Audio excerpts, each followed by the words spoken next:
গতকাল যা পরিশ্রম করেছো তার থেকেও বেশি পরিশ্রম করতে হবে, কেননা সেটাই কেবল তোমার সাফল্য আনতে পারে। জীবনে প্রতিটি পদক্ষেপে আমরা কম বেশি চ্যালেঞ্জের মুখোমুখি হই। কখনো হাল ছাড়তে ইচ্ছে করে, আবার কখনো মনে হয় একটুখানি অনুপ্রেরণায় যেন নতুন আলো দেখাতে পারে। এই সময়গুলোতে মোটিভেশনাল উক্তি আমাদের জন্য হয়ে ওঠে আশার আলো, এক নতুন শক্তির উৎস। একটি সঠিক উক্তি কখনো বদলে দিতে পারে আমাদের দৃষ্টিভঙ্গি, শক্তি যোগাতে পারে কঠিন সময় পার করার।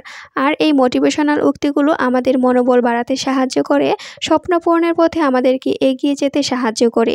কিন্তু মোটিভেশনাল উক্তি বা মোটিভেশনাল ভিডিও দেখেই তো জীবনের সফলতা আসবে না। আমাদেরকে অবশ্যই পরিশ্রম করতে হবে। আমাদের সবথেকে বড় যে সমস্যাটা হয়, আমরা একটা মোটিভেশনাল ভিডিও দেখি, দেখার পরে খুবই উদ্দীপিত হই, হ্যাঁ আমি আজকে সব কাজ করে ফেলবো, সব পড়া শেষ করে ফেলবো, কিন্তু ভিডিও দেখাও শেষ, মোটিভেশনের সাথে সাথে ডাউন হয়ে যায়। কারণ হলো মোটিভেশনের সাথে আমাদের কোনো অ্যাকশন থাকে না। তাই আমাদের শুধু মোটিভেশনাল ভিডিও দেখলেই হবে না, তার সাথে অ্যাকশনে নিতে হবে।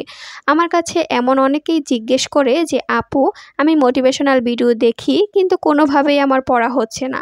আসলে এখানে আমাদের সমস্যাটা হচ্ছে, আমরা মোটিভেশনাল ভিডিও দেখে অনুপ্রাণিত হই, কিন্তু আমাদের তো পড়তে হবে নিজেকেই হচ্ছে পড়ার দায়িত্বটা নিতে হবে, তাই না? তোমার নিজের কাছে দৃঢ় প্রতিজ্ঞাবদ্ধ থাকতে হবে, দৃঢ় ইচ্ছাশক্তি থাকতে হবে। তুমি যদি ইচ্ছে করে নিজে না পড়ো, তাহলে তোমাকে দুনিয়ার কেউই পড়তে বসাতে পারবে না। আর তুমি যদি নিজে পড়তে বসো, তাহলে তোমার কোনো মোটিভেশনের প্রয়োজন পড়বে না।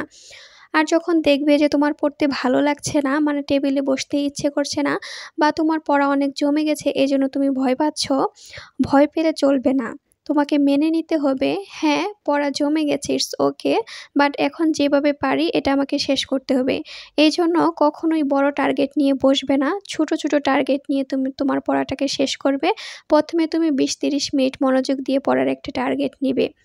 আর এজন্য তুমি একটা টেকনিক ইউজ করতে পারো, প্রমোদোরো টেকনিক।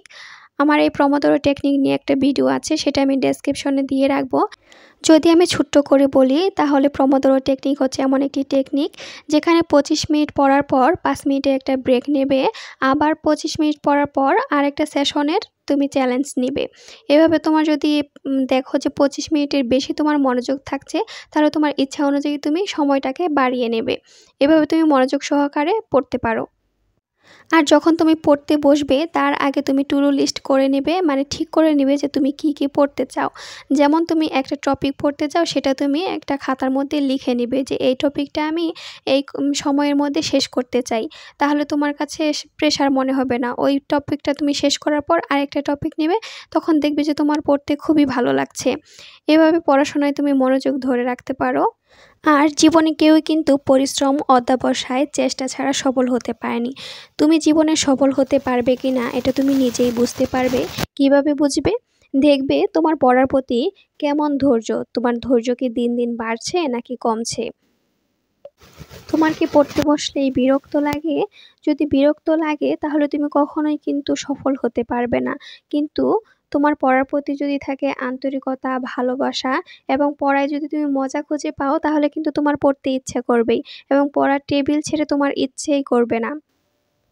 আমি আশা করি তোমার পড়াশোনায় তুমি মজা খুঁজে পাবে এবং জীবনে সফলতার উচ্চ শিখরে অবস্থান করবে। তো সবাই ভালো থাকো, সুস্থ থাকো, এবং আমার ভিডিওগুলো তোমাদের কাছে কেমন লাগে কমেন্ট করে জানাবে। আর তুমি যদি আমার চ্যানেলে নতুন হয়ে থাকো, তাহলে সাবস্ক্রাইব করবে।